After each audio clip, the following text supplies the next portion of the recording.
नमस्कार। आप सुन रहे हैं द बॉलीवुड रेडियो और मैं हूं आपके साथ आकाश। दोस्तों, आज के इस पॉडकास्ट में किस्सा है राजेश खन्ना, स्मिता पाटिल, राकेश रोशन, टीना मुनीम अभिनीत फिल्म आखिर क्यों की। आज के इस पॉडकास्ट में हम आपको फिल्म आखिर क्यों के बनने की कहानी सुनाएंगे। फिल्म राजेश खन्ना के करियर के ढलान में आई थी, लेकिन फिल्म ने एक खास असर छोड़ा, एक खास मैसेज भी। आखिर क्यों साल 1985 में रिलीज हुई। जे ओम प्रकाश की एक ऐसी फिल्म थी जिसे केवल एक पारिवारिक कहानी कहना उसके महत्व को छोटा कर देना होगा। फिल्म का केंद्र स्मिता पाटिल का किरदार निशा है, एक ऐसी पत्नी जो पति की बेवफाई के बाद टूटती जरूर है लेकिन अपनी जिंदगी को वहीं खत्म नहीं होने देती। फिल्म में राजेश खन्ना ने लेखक आलोक नाथ, राकेश रोशन ने कबीर सूरी और टीना मुनीम ने इंदु शर्मा का किरदार निभाया है। फिल्म का निर्देशन और निर्माण जे ओम प्रकाश ने किया और कहानी, पटकथा, डायलॉग अचला नागर ने लिखे। संगीत राजेश रोशन का था और गीत इंदिवर ने लिखे थे।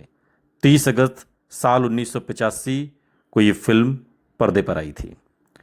आखिर क्यों के निर्माण की कहानी को समझने के लिए सबसे पहले इसके निर्देशक जे ओम प्रकाश और लेखिका अचला नागर की रचनात्मक सोच को समझना जरूरी है। जे ओम प्रकाश उस दौर के स्थापित फिल्मकार थे जिन्होंने आपकी कसम, आंधी, अपनापन और आशा जैसी फिल्मों से अपनी एक अलग पहचान बनाई थी। लेकिन 1980 के दशक के मध्य तक हिंदी सिनेमा में एक बड़ा बदलाव दिखाई दे रहा था। पारंपरिक पारिवारिक फिल्मों के साथ साथ ऐसी कहानियां भी सामने आने लगी थीं जिनमें महिला की पहचान, अपनी पहचान, विवाह संस्था, पति की बेवफाई और सामाजिक दबाव जैसे सवाल उठाए जा रहे थे। आखिर क्यों इसी बदलाव का हिस्सा बनी और कहानी की जिम्मेदारी अचला नागर को दी गई थी। फिल्म की मूल संरचना एक ऐसे सवाल पर टिकी थी जो बहुत साधारण सा दिखाई देता है लेकिन भीतर से बहुत गहरा है। अगर किसी महिला का पति उसे धोखा दे दे तो क्या उसकी जिंदगी वहीं समाप्त हो जानी चाहिए? क्या समाज उसे हमेशा उस असफल विवाह की पहचान से देखता रहेगा? और क्या महिला अपने दम पर दोबारा खड़ी हो सकती है? और सबसे बड़ा सवाल यह था कि अब समाज मुश्किल समय में उस महिला का साथ नहीं देता तो वही समाज उसके आगे बढ़ने पर सवाल क्यों करता है?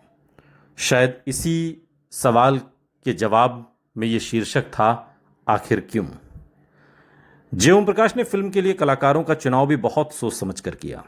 स्मिता पाटिल उस समय समानांतर सिनेमा और गंभीर अभिनय के लिए अपनी एक अलग पहचान बना चुकी थी, लेकिन आखिर क्यों उन्हें एक व्यापक दर्शक वर्ग तक पहुंचाने वाली व्यावसायिक फिल्म साबित हुई। दूसरी तरफ राजेश खन्ना पहले ही सुपरस्टार का दर्जा हासिल कर चुके थे, लेकिन यहां उनका किरदार पारंपरिक रोमांटिक हीरो की तरह नहीं था।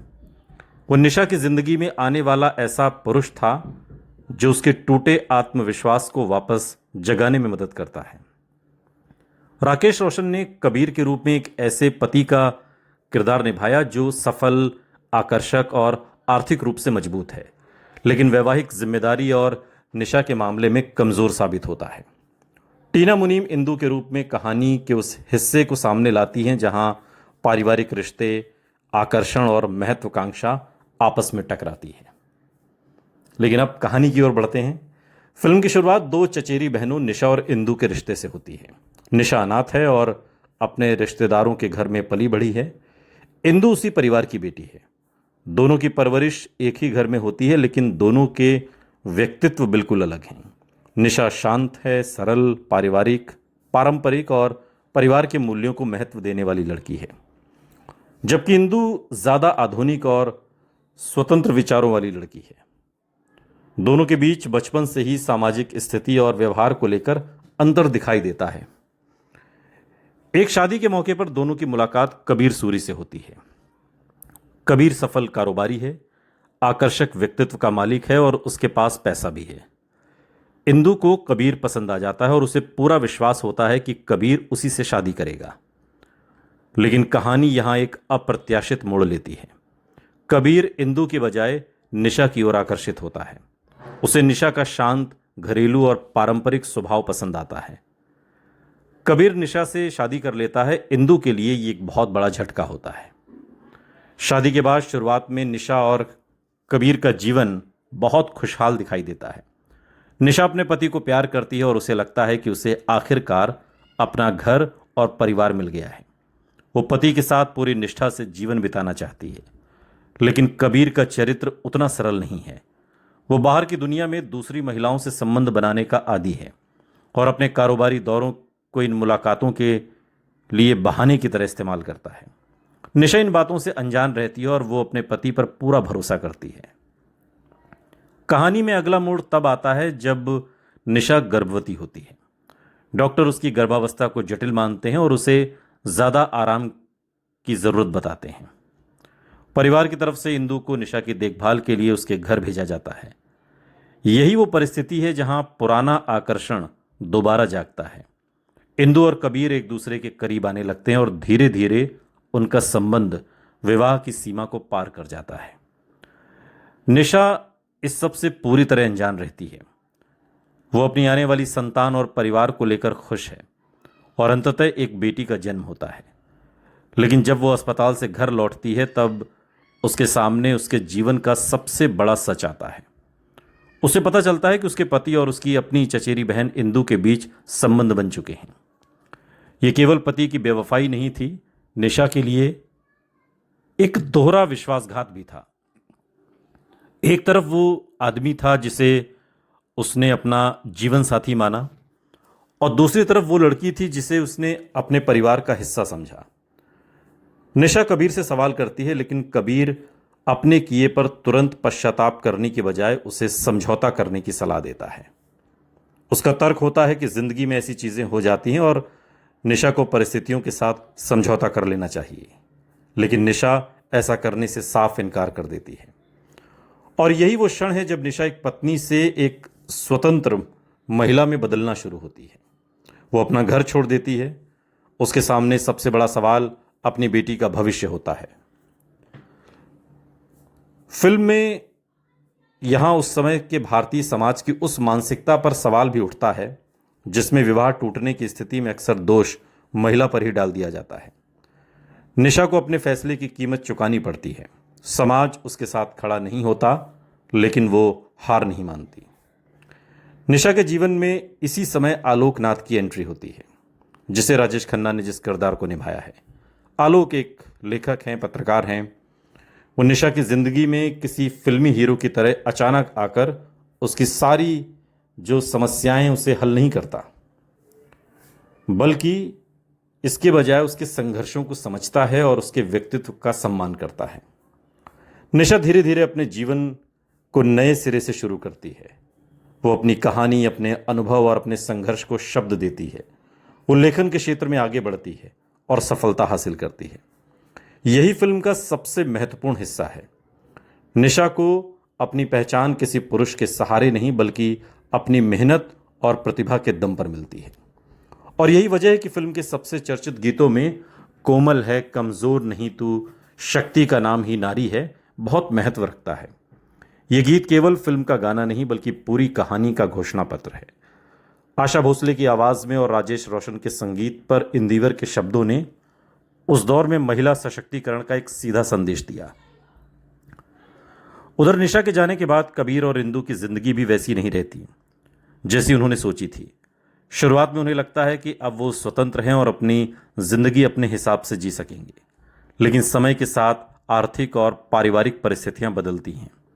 कबीर का कारोबार प्रभावित होता है और वो धीरे धीरे अपनी पुरानी जिंदगी के फैसलों पर पछताने लगता है। और इधर निशा अपने लेखन के कारण सफल हो चुकी है। उसकी किताबें और लेख उसे सम्मान और आर्थिक स्वतंत्रता देते हैं। फिल्म यहाँ एक बड़ा विरोधाभास पैदा करती है। जिस महिला को कभी पति ने कमजोर और निर्भर समझा था, वही महिला अब अपने पैरों पर खड़ी है।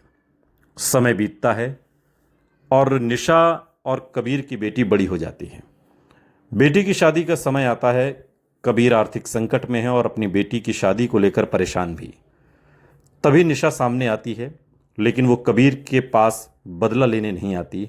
वो अपनी बेटी के भविष्य को प्राथमिकता देती है और अपने प्रकाशन अधिकार रॉयल्टी से जुड़ी आर्थिक मदद के जरिए बेटी की शादी में सहयोग करती है और ये फिल्म के सबसे बड़े मानवीय हिस्सों में है। कबीर को तब अपने पुराने व्यवहार पर बहुत पछतावा होता है। वो निशा से माफी मांगता है, लेकिन निशा अब वो पुरानी निशा नहीं है। उसने अपने जीवन का सबसे कठिन दौर अकेले पार किया है। वो कबीर को माफ तो कर सकती है, लेकिन अपने अतीत में लौटना नहीं चाहती। फिल्म के अंतिम हिस्से में आलोक निशा के सामने विवाह का प्रस्ताव रखता है। निशा फिर समाज की चिंता करती है। उसके मन में सवाल है कि लोग क्या कहेंगे। वो एक ऐसी महिला है जिसका विवाह टूट चुका है और जिसकी एक बेटी भी है। क्या समाज उसके दूसरे विवाह को स्वीकार करेगा? तब आलोक उससे मूल सवाल करता है, जब तुम्हारी जिंदगी टूट रही थी तब समाज कहां था? जब तुम्हें सहारे की जरूरत थी तब समाज ने तुम्हारा साथ क्यों नहीं दिया?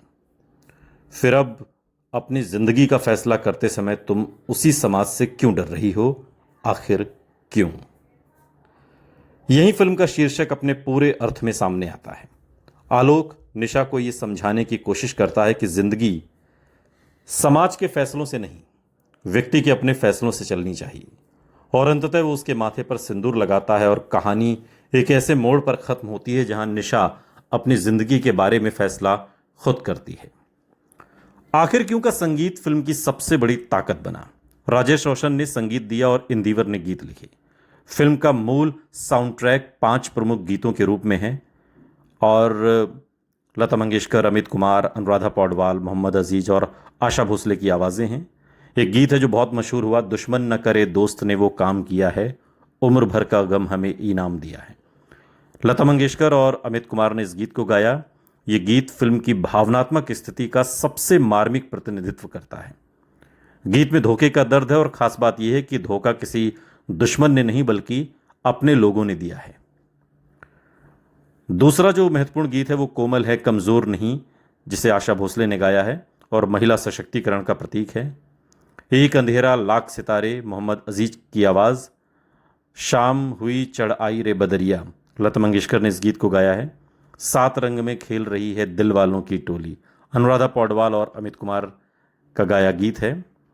एक दिलचस्प बात यह है कि राजेश खन्ना और किशोर कुमार की बेहद प्रसिद्ध जोड़ी के बावजूद आखिर क्यों में किशोर कुमार ने राजेश खन्ना के लिए कोई गीत नहीं गाया और अमित कुमार बल्कि जो उनके बेटे थे वो इस फिल्म में राजेश खन्ना की आवाज़ बनते हुए दिखाई दिए। फिल्म की कास्टिंग का भी एक बड़ा दिलचस्प रिश्ता है। ओम प्रकाश राकेश रोशन के चूँकि ससुर थे और राजेश रोशन उनके परिवार से जुड़े थे, फिर भी फिल्म में राजेश खन्ना को पारंपरिक रोमांटिक नायक की बजाय एक संवेदनशील लेखक का किरदार देना कहानी की ज़रूरत थी और राजेश खन्ना ने अपने उस किरदार को बहुत बेहतरीन तरीके से निभाया और ये फिल्म आज भी राजेश खन्ना के बेहतरीन अभिनय के नमूनों में गिनी जाती है। एक ऐसी फिल्म जो राजेश खन्ना का अभिनय जिसमें निखर कर सामने आया है और फिल्म खासकर महिला सशक्तिकरण के उद्देश्य को भी प्रकट करती है। फिल्म बेहतरीन है, हालांकि बॉक्स ऑफिस पर बहुत अच्छा प्रदर्शन फिल्म ने नहीं किया, लेकिन ये फिल्म टीवी पर बहुत चली। अगर आपने ये फिल्म देखी हो और कोई गीत आपको पसंद आया हो तो हमें कमेंट बॉक्स में आप ज़रूर बताइएगा। अगर आप हमसे हमारी पसंद का गीत पूछें तो सदाबहार गाना दुश्मन न करे दोस्त ने वो काम किया है, उम्र भर का गम हमें इनाम दिया है। सुनते रहिए द बॉलीवुड रेडियो, सुनता है सारा इंडिया।